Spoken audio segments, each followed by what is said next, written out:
sahabat Hermina, kembali lagi di podcast Hermina. Hari ini saya bersama dengan dokter THT, yakni dengan dokter Aditya, spesialis THT yang bekerja di Rumah Sakit Hermina. Selamat pagi dokter. Selamat pagi dokter Alit. Oh iya, boleh diperkenalkan dulu dok, nama lengkapnya dok? Baik, halo sahabat Hermina, nama saya dokter Aditya Leonard Tandio, SPTHT BKL. Saat ini bekerja di Rumah Sakit Hermina, Tangerang. Oke, baik dok, kita lanjut aja ya dok. Pagi ini kita kebetulan di podcast Hermina ini mau membahas tentang kasus-kasus di bidang dokter, khususnya di bidang THT. Sebelumnya saya berdinas di IGD Rumah Sakit Hermina Tangerang dok. Itu banyak sekali mendapatkan kasus-kasus tentang gangguan pendengaran baik anak, dewasa ya dok ya, khususnya di bidang kegawat daruratannya sih dok. Nah sebelumnya gangguan pendengaran itu secara definisi di bidang THT itu apa sih dok? Oke, jadi gangguan pendengaran itu adalah sebenarnya kalau kita pertama-tama mengerti dulu nih bagaimana sih prosesnya kita bisa mendengar. Jadi gangguan pendengaran itu terjadi karena suara yang dihantarkan dari luar tidak sampai ke otak kita, jadi kita tidak bisa mendengar. Nah, hantaran yang terganggu itu bisa mulai dari liang telinganya nih. Dari liang telinganya harusnya itu bersih, tidak ada gangguan atau kotoran yang menghalangi sehingga suara-suara itu bisa merambat masuk dan ditangkap oleh gendang telinganya atau selaput gendang telinganya.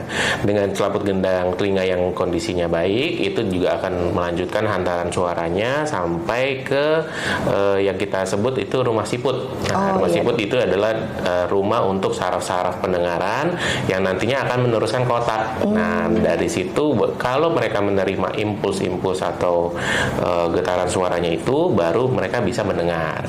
Itulah proses dari pendengarannya. Nah, kalau ada salah satu gangguan di semua proses ini, disitulah terjadi yang namanya gangguan pendengaran. Oh gitu dokter. Berarti tadi kan ada hambatannya banyak ya dok ya.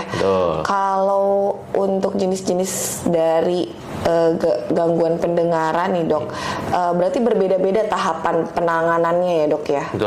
Bisa dijelasin nggak dok? Misalnya tadi hambatan dari ada kotoran liang telinga, terus ada masalah di sarafnya, itu ada perbedaannya apa tuh dok buat penata laksanaannya atau penanganannya? Betul. Jadi untuk penanganannya sendiri memang kita harus kembali lagi melihat nih sumber masalahnya ada di mana. Kalau masalahnya adalah karena kotoran telinga yang menghalangi, jadi kita harus salah satu caranya kita bersihkan di telinganya. Mungkin di IGD juga sering menemukan kasus-kasus seperti itu, yang dokter-dokter umum juga teman-teman yang bisa banyak mengerjakan juga di situ untuk membersihkan liang telinganya. Ya, atau ada masalah lain di hantarannya atau gendang telinganya yang sebenarnya yang berlubang. Nah, kalau gendang telinganya yang berlubang bisa karena macam-macam, bisa karena pernah kena trauma, kena benturan atau dikorek-korek, atau sebenarnya yang lebih sering lagi pada anak-anak itu seperti kalau awamnya itu congean. Jadi ada keluar cairan di telinganya sehingga jadi gendang telinganya pecah atau bolong. Nah, itu kita harus ada penanganan yang lebih lanjut lagi. Ada perlu tindakan-tindakan seperti timpanoplasti untuk menutup gendang telinganya. Tapi harus dipastikan bahwa cairan itu sudah tidak keluar dan sudah tidak ada infeksi lagi. Itu kalau kita bicara mengenai masalah hantaran konduksi. Nah, kalau kita ngomong masalah saraf, penanganannya tentu pasti akan beda lagi. Gitu. Jadi kalau saraf kebanyakan adalah pasien-pasien dengan yang usianya sudah lebih tua. Udah lanjut usia lebih tua ya dok ya. Dengan pasien yang usia lebih tua tentunya komorbid atau penyakit-penyakitnya biasanya banyak nih dok. Ada penyakit yang kencing manis lah, ada darah tinggi lah, terus ada kolesterol atau yang lain-lain. Itu semua juga bisa mempengaruhi ke fungsi pendengarannya mereka. Jadi kalau terjadi demikian, tentunya pengobatan untuk penyakit-penyakit lain itu tetap harus jalan. Nah, kita di THT membantu bagaimana caranya supaya pasien-pasien ini bisa mendengar dan bisa beraktivitas, paling tidak komunikasi dengan keluarganya atau dengan masyarakat sekitarnya itu lebih enak dan lebih tepat gitu. Jadi kadang-kadang ada orang yang nggak mendengar, akhirnya misalnya salah nangkep nih, salah Iya, paham, betul. terus jadi berantem atau anak atau keluarga tiba-tiba salah paham, lama-lama jadi renggang hubungannya, itu juga bisa berpengaruh. Tapi memang kita harus evaluasi dulu tuh permasalahannya di mana sebenarnya. Iya. Gitu. Berarti tepat diagnosisnya dulu. Betul. Ya dok, baru kita terapinya biar yang sesuai. Betul. Kalau selama ini dok, kita sih di IGD sebetulnya untuk kasus-kasus yang tadi dokter bilang untuk membersihkan liang telinga, korpus aluminium ya dok ya. Biasanya anak kecil tuh kemasukan benda asing, mainan atau apa. Iya, kalau misalnya mohon maaf dok, seperti batu baterai yang masuk ke dalam banget, itu berarti kita langsung ref ke konsul ke dokter THT kalau misalnya nggak terambil gitu dok. Betul. Jadi Atau boleh kita coba paksa gitu dok, atau malah jadi bahaya. Kadang kan kita datang tuh udah berdarah atau nggak berdarah pun, tapi kemasukannya baterai yang kecil yang nggak bisa kita ambil. Itu emergency harus langsung nggak ketemu dokter THT karena baterai misalnya dok. baterai ya, oke. Jadi memang kalau masalah benda asing itu kembali lagi, benda asingnya itu apa yang masuk ke sana? Karena bisa aja satu itu baterai, biasanya kita perlu waspada itu serangga juga. Iya, betul. Kalau baterai memang itu kondisinya kondisi yang sangat urgent, karena apalagi baterainya itu masih aktif. Kadang-kadang baterai yang aktif itu malah ngerusak tuh. Jadi dia akan kayak semacam membakar liang telinganya.